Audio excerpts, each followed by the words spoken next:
সুন্দরভাবে জীবনকে পরিচালনা করার ক্ষেত্রে কিন্তু বুদ্ধিমত্তা ও ধৈর্যের বিকল্প নেই। ঠিক তেমনি সংসারও তার ব্যতিক্রম নয়। আসসালামু আলাইকুম এভরিওয়ান।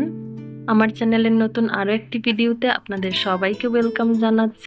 আজকের এই ভিডিওতে আমি দৈনন্দিন কাজকর্ম নিয়ে এমন কিছু টিপস বলবো যা হয়তো ইনশাল্লাহ আপনাদের অনেক কাজে আসতে পারে। টিপসগুলো আসলে কাউন্ট করে বলা সম্ভব না, তবে আমি কিভাবে কাজগুলো মেনটেন করি সারাদিনের কাজকর্মগুলো সেগুলোই আপনাদের সাথে শেয়ার করব। তো আমি সবার প্রথমে যেটা করি সেটা হচ্ছে নেক্সট ডেতে আমি কি কি কাজ করব সেটা আমি আগের দিন রাতেই চিন্তা ভাবনা করে রাখি। এটা কিন্তু আমাকে অনেক বেশি হেল্প। আগের দিন রাতেই সব কাজগুলো গুছিয়ে তারপর শোয়ার চেষ্টা করি। যেদিন সকালে সারাদিনের রান্না একসাথে করি সেদিন কিন্তু আগের দিন রাতেই ফ্রিজ থেকে মাছ, মাংস, আদা, রসুন যা বের করার আমি বের করে বেসিনে রেখে দেই। সেক্ষেত্রে সারা রাতে বরফটা গলে যায় আর সকালে তেমন একটা প্রবলেম হয় না। সকাল সকাল রান্নাটা বসিয়ে দেয়া যায়। তো যাই হোক, এখানে কিন্তু আমি সকালে ঘুম থেকে উঠেই হালকা পাতলা নাস্তা রেডি করে নিয়েছি। তো নাস্তা করেই আমি রান্নাঘরের কাজগুলো গুছিয়ে আমি কিন্তু বাড়িঘরে ক্লিন করা শুরু করে দিয়েছি। তো যখন আমি ২ বেলা রান্না করি তখন কিন্তু আমি সকালে নাস্তার পরে আগে ঘরবাড়িগুলো ক্লিন করি, তারপর আবার রান্না করতে যাই। আর চেষ্টা করি প্রতিদিনই যেন হালকা করে সবকিছু মুছে ক্লিন করে নেওয়া যায়। সেক্ষেত্রে কিন্তু আম কাজ কাজগুলো একসাথে জমে যায় না। তো এইভাবে প্রতিদিন একটু একটু করে পরিষ্কার করলে কিন্তু একসাথে আমাদের অনেক অনেক কাজ জমিয়ে করা লাগে না। আর ফার্নিচার গুলো কিন্তু নষ্ট হয় না, ভালো থাকে। তো আমি চেষ্টা করি সবসময় ঘর পরিষ্কার করার আগে হালকা করে সব জিনিসগুলো একটু মুছে পরিষ্কার করে নেওয়ার জন্যে। তো আজকেও কিন্তু সকালে নাস্তা করে আমি সবকিছু একদম ক্লিন করে নিয়েছি। তারপর হচ্ছে আমি রান্নাঘরে চলে যাব। আর আমি কিন্তু অলরেডি সবজি কেটে সবকিছু পরিষ্কার করে রেখেছি। আর নাস্তার পরে ফ্রিজ থেকে মাছ বের করে রেখেছিলাম যেন আমি এই কাজগুলো করতে করতে বরফটা গলে যায় আর গিয়ে যেন আমি আম রান্নাটা বসিয়ে দিতে পারি। তো আমি কিন্তু এখন রান্নাঘরে চলে এসেছি। এখন হচ্ছে আমি রান্নাবান্না করে নিব। আসলে সত্যি কথা বলতে কি, সংসারের কাজকর্মের যে টিপস গুলো আছে সেগুলো কিন্তু একদম কমন কিছু টিপস। কারণ হচ্ছে আমরা যেহেতু সবাই সংসারে কম বেশি কাজকর্ম করি বা সংসারটাকে পরিচালনা করি, সেক্ষেত্রে কিন্তু সবারই এই কথাগুলো জানা থাকে। কিন্তু অনেক সময় দেখবেন জানা থাকলেও অনেক সময় মানা হয় না।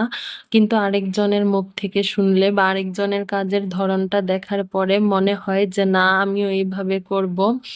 তো আমার ক্ষেত্রে কিন্তু এরকমটা হয়। আমি যখন একটু অলস হয়ে পড়ি তখন কিন্তু আমি এরকম ভিডিও দেখি যেন কাজের অনুপ্রেরণা পাই। কারণ আ সব মানুষই কিন্তু দেখা যায় প্রতিদিন এক কাজগুলো করতে করতে বিরক্ত হয়ে যায়। তো আমিও কিন্তু আ অনেক সময় এরকম বিরক্ত হয়ে যাই যে প্রতিদিন একই কাজ ঘুরে ফিরে করতে হয়। কিন্তু কিছু তো করার নেই। গৃহিণীদের কাজই এইটা, প্রতিদিন ঘুরে ফিরে একই কাজগুলো করতে হয়। হ্যাঁ, তো দেখতেই পাচ্ছেন এখানে হচ্ছে আমি ইলিশ মাছ ভাজাতে বসিয়ে দিয়েছি। তো আমি ইলিশ মাছ বের করলে একসাথে ২ টাই বের করি। কারণ যেহেতু মাছগুলো বেশি বড় না, তো ২ টা মাছ বের করলে কি হয়, ভাজাও খাওয়া হয় আর মাথা, লেজ বা যে ছোট পিসগুলো থাকে সেগুলো দিয়ে কিন্তু একটা তরকারি হয়ে যায়।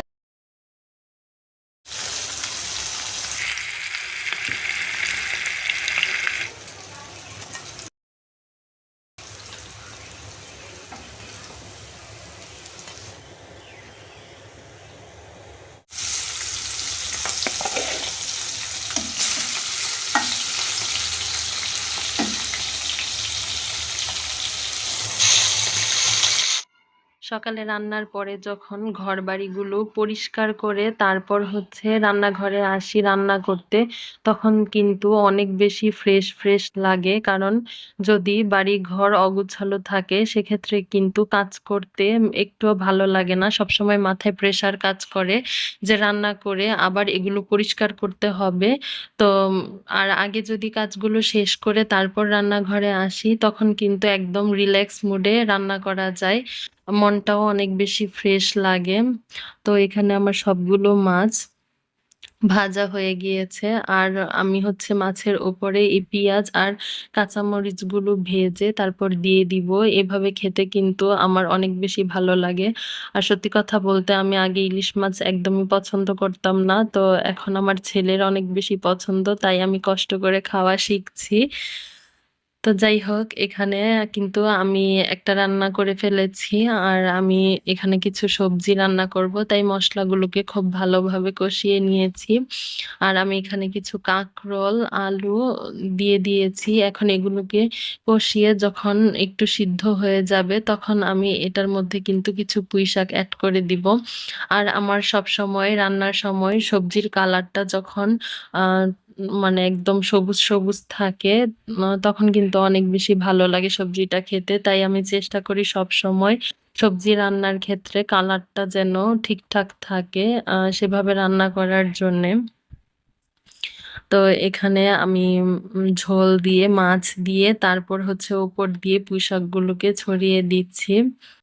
ভিডিওর এই পর্যায়ে এসে আপনাদের কাছে আমি ছোট্ট একটি অনুরোধ করব।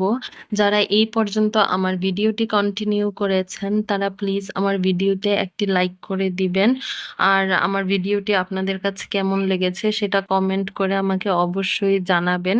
যেহেতু আমি নতুন ইউটিউবার, নতুন চ্যানেল ওপেন করেছি, তো সেক্ষেত্রে কিন্তু আমি আপনাদের কমেন্টের অনেক বেশি অপেক্ষা করি। দেখা যায় একটা আননোন কেউ যদি কমেন্ট করে তাহলে কিন্তু অনেক বেশি ভালো লাগে সেই কমেন্টটা পড়ার পরে। মনে হয় যে না, চ্যানেলটা কন্টিনিউ করে যাই। আর আপনারা যদি আমার ভিডিওগুলো সবসময় দেখতে চান তাহলে কিন্তু আপনারা আমার চ্যানেলটিকে একটি সাবস্ক্রাইব করে দিতে পারেন। তাহলে কিন্তু আমার ভিডিওগুলো আপনারা সবসময় দেখতে পারবেন। আর এই যে দেখেন, আপনাদের সাথে গল্প করতে করতে আমার কিন্তু রান্না-বান্না সবকিছু কমপ্লিট।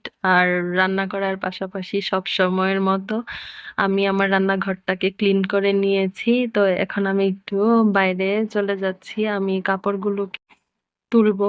আর কাপড় তুলতে গিয়ে দেখি গাছ থেকে একটা বড়ই পড়েছে। তো আমি বড়ইটাও নিয়ে নিয়েছি। এখন হচ্ছে আমি আবার রান্নাঘরে চলে যাব। তো যাই হোক, আজকের মতো ভিডিওটি এই পর্যন্তই। সবাই আ আশা করব ইনশাআল্লাহ সবসময়ই আমার পাশে থাকবেন, আমাকে সাপোর্ট করবেন। তো সবার সুস্থতা কামনা করে আজকের মতো এখানেই। আল্লাহ হাফেজ।